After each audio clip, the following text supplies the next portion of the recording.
शिक्षक पे असर पड़ने का और दबाव पड़ने का असर ये होता है कि पूरी शिक्षा व्यवस्था पे असर पड़ता है। खेल प्रारंभ होने के बाद में नियम न बनाएं। कोई भी परीक्षा शिक्षकों का मनोबल नहीं तोड़ सकती है। बहुत सारे शिक्षक हमारे तनाव में हैं। शिक्षक साधारण नहीं होता।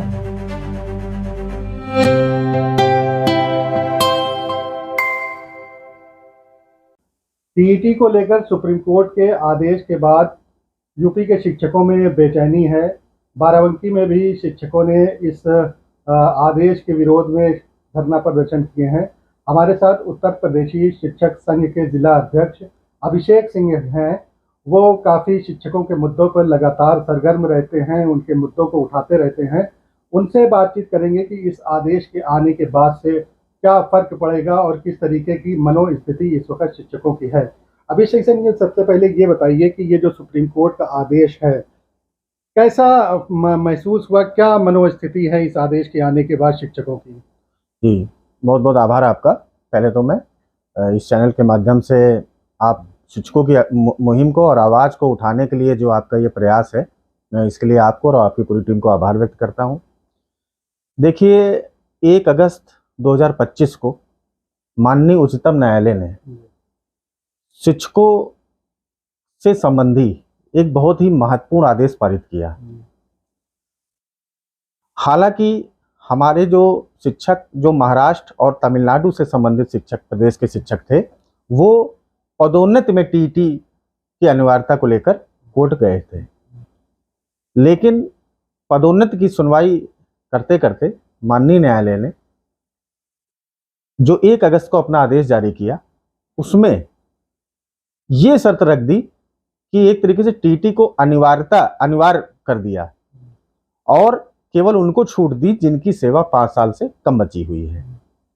मैं आपको बता दूं कि आरटी एक्ट 2009 में जब आया था तो वो 23 अगस्त 2010 में उसका नोटिफिकेशन आया और उत्तर प्रदेश में हमारा 2011 में लागू हुआ।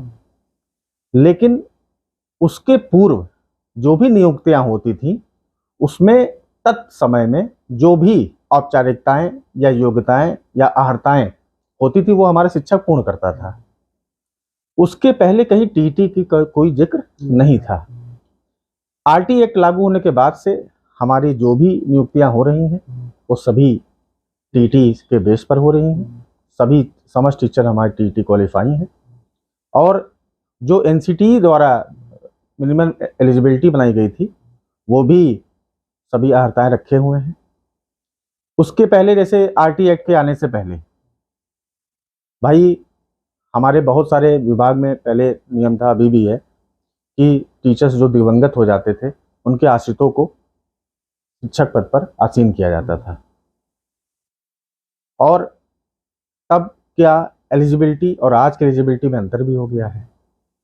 तो माननीय उच्चतम न्यायालय का जो निर्णय आया है, वो हम लोग यही कहते हैं कि जब से आरटी एक्ट लागू हुआ है, उस आरटी एक्ट लागू होने के उपरांत से ही टीटी को अनिवार्यता किया जाए। उसके पहले पदोन्नति में एक बार हो सकता है कि हाँ ठीक है, पदोन्नति में आप टीटी का कर लीजिए, उसका आधार बना लीजिए, लेकिन एक समयावधि के पूर्व जो नियुक्त शिक्षक हैं, उन पर टीटी लगाना कहीं से भी उचित नहीं है। कितना असर पड़ा है इसका शिक्षकों पे, क्योंकि जो लोग लंबे समय से काम कर रहे हैं उनके लिए टीईटी पास करना बड़ा मुश्किल है, और फिर सुप्रीम कोर्ट का आदेश है, तो अगर सरकार का आदेश होता तो उसको दूसरी तरीके से ख़त्म कराया जा सकता था, लेकिन सुप्रीम कोर्ट का आदेश है, तो किस तरीके से शिक्षकों पे असर पड़ रहा है इसका? देखिए, मैं आपको बता दूं कि हमारे शिक्षकों के लिए कुछ भी असंभव नहीं है और कोई भी परीक्षा शिक्षकों का मनोबल नहीं तोड़ सकती है।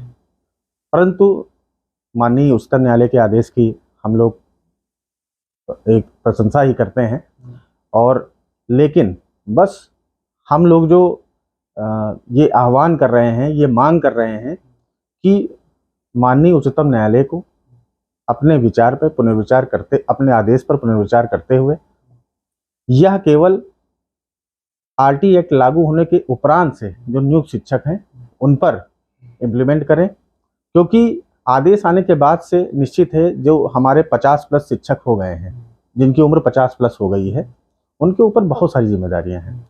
ऐसा नहीं वो शिक्षक क्षेत्र में नए नए नवाचार कर रहे हैं, सब कुछ कर रहे हैं, लेकिन अचानक से नए नियम बीच में ला देना, ये तो किसी के साथ भी अगर हो जाए तो आदमी एक तरीके से कुछ बहुत तो मानसिक तनाव में रहेगा। एक तरीके से बहुत सारे शिक्षक हमारे तनाव में हैं, और हम लोगों ने इन्हीं मांगों को लेकर ज्ञापन कार्यक्रम माननीय प्रधानमंत्री जी को और माननीय केंद्रीय शिक्षा मंत्री जी को संबोधित, हमारा भी 19 तारीख को ही ज्ञापन कार्यक्रम था। और हमारा संगठन जो अखिल भारतीय प्राथमिक शिक्षक संघ से संबद्धता रखता है, उत्तर प्रदेश प्राथमिक शिक्षक संघ, हमारे संगठन ने भी माननीय उच्चतम न्यायालय में पुनर्विचार याचिका दाखिल की है। और मैं आपके चैनल के माध्यम से प्रदेश सरकार के मुखिया यशस्वी मुख्यमंत्री श्री योगी आदित्यनाथ जी का भी आभार व्यक्त करता हूं कि उन्होंने हम शिक्षकों की पीड़ा को समझते हुए तुरंत ही अपने अधिकारियों को निर्देशित किया और सबसे पहले उत्तर प्रदेश की पुनर्विचार याचिका माननीय उच्चतम न्यायालय में दाखिल हुई। कौन कौन सी समस्याएं होंगी अगर ये इम्प्लीमेंट हो जाता है ये आदेश? तो देखिए, समस्या के लिए मैं फिर कह रहा हूं कि शिक्षक साधारण नहीं होता, भविष्य का निर्माता होता है।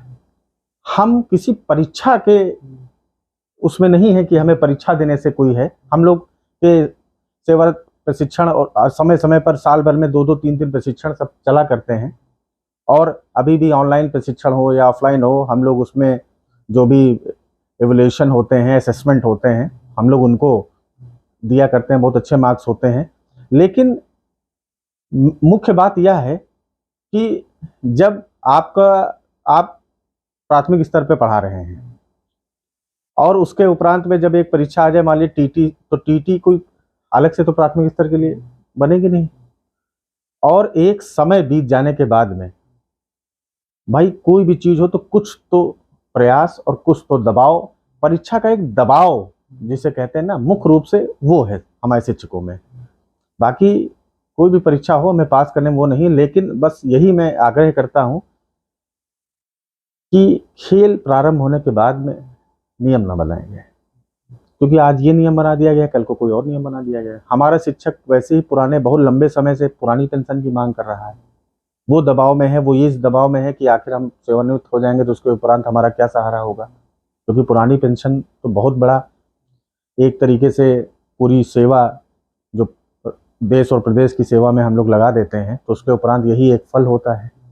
उसकी मांग हम लोग कर ही रहे थे उसके, लेकिन वो अभी तक कुछ उसमें बहुत अच्छे परिणाम नहीं आए हैं सामने। तो उसके उपरांत ये परीक्षा ला देना से ये है कि एक तरीके से और मानसिक दबाव बन गया है। हमारा शिक्षक बहुत परेशान हो गया है। अब वो जिसके 54 साल 55 साल उम्र है, वो जाके कोचिंग करे कि अपने अन्य दायित्वों का निर्वहन करे, या अपना वो पूरा समय से विद्यालय में शिक्षण कार्य में व्यस्त ही रहते हैं। तो उसके उपरांत अलग से एक दबाव होने से उसका कहीं ना कहीं हर जगह असर पड़ेगा, और एक शिक्षक पे असर पड़ने का और दबाव पड़ने का असर ये होता है कि पूरी शिक्षा व्यवस्था पे असर पड़ना है। तो कहीं ना कहीं से शिक्षा व्यवस्था भी प्रभावित होगी। हाँ, क्यों नहीं। अगर हमारा शिक्षक एक स्वच्छंद वातावरण में, एक जिसको कहते हैं कि फ्री एटमॉस्फेयर में कार्य करना, और एक प्रेशर में कार्य करना, एक लास्ट बॉल पे छक्का मारना और एक ओवर में 6 रन बनाना, उसमें तो अंतर होता ही। अच्छा, जो सुप्रीम कोर्ट का ऑर्डर है भाई, सुप्रीम कोर्ट तथ्य देखता है, सबूत देखता है, सारी चीजों को देखता है, सब कुछ देख के ही किया होगा। कहाँ पे तो सुप्रीम कोर्ट के इस आदेश पर उंगली उठाने का क्या मतलब है? कहाँ पे चूक रह गई सरकार की तरफ से, या जो आप लोग का पक्ष रख रहे थे उन लोग की तरफ से? तो हम लोगों ने जो अभी ईमेल के माध्यम से भी अभियान चला रहे हैं हम लोग, 19 तारीख को ज्ञापन कार्यक्रम हुआ, माननीय प्रधानमंत्री जी और माननीय केंद्रीय शिक्षा मंत्री जी को संबोधित ज्ञापन हम लोगों ने प्रेषित किया माननीय जिलाधिकारी महोदय के माध्यम से। अब क्या है कि हम लोग अभी ईमेल के माध्यम से भी उनको भेज रहे हैं कि माननीय उच्चतम न्यायालय का जो निर्णय आया है, वो कुछ ऐसे तथ्य जो अभी तक पूरे एक्सप्लेन नहीं किए गए हैं।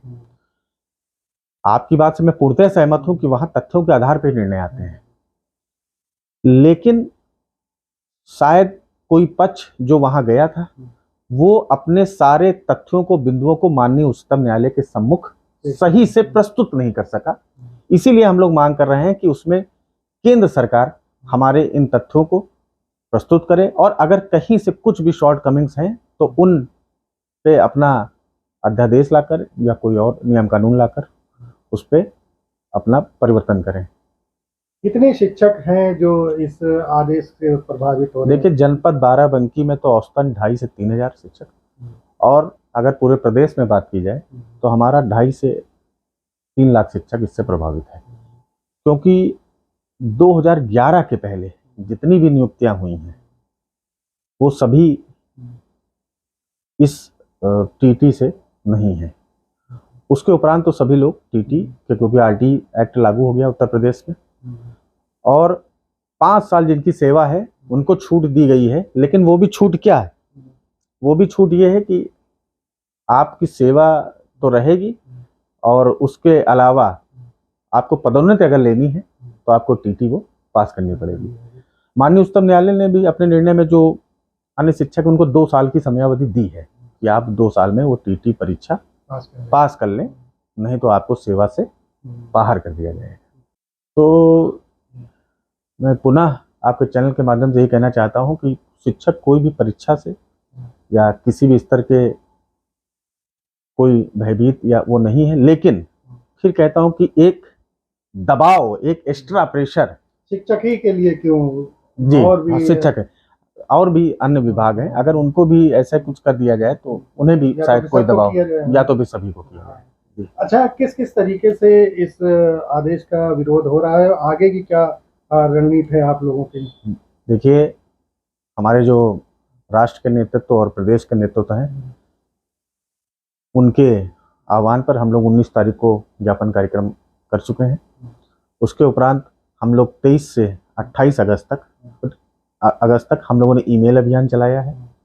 अब हमारा ईमेल अभियान सभी शिक्षक, ज़्यादा से ज़्यादा शिक्षकों ने माननीय प्रधानमंत्री जी और माननीय केंद्रीय शिक्षा मंत्री जी को पत्र भेजकर अपनी बात को रखा है, अपनी पीड़ा को व्यक्त किया है। इसके उपरांत अब हम लोग 3 अक्टूबर से और 11 अक्टूबर तक हम लोग जो भी माननीय सांसद महोदय हैं उनके माध्यम से ज्ञापन पत्र प्रस्तुत करेंगे। इसके साथ ही हमारा प्रदेश सरकार तो माननीय उच्चतम न्यायालय में पुनर्विचार याचिका दाखिल ही कर चुकी है। हमारा संगठन भी माननीय उच्चतम न्यायालय में अपनी रिट को दायर कर चुका है। जी, तो ये अभिषेक सिंह साहब थे, उन्होंने बताया कि किस तरीके से जो सुप्रीम कोर्ट का आदेश है उसके खिलाफ तैयारी की जा रही है। उन्होंने ये भी बताया कि शिक्षक किसी परीक्षा से नहीं डरता है, लेकिन एक औचित होना चाहिए, या तो ये फैसला सभी के लिए हो, सिर्फ शिक्षकों के लिए ही ना हो। हालांकि उन्होंने ये बताया है कि इस आदेश के विरोध में वो पूरी लड़ाई लड़ी जाएगी। बाराबंकी मिरर के लिए मोहम्मद उमैर।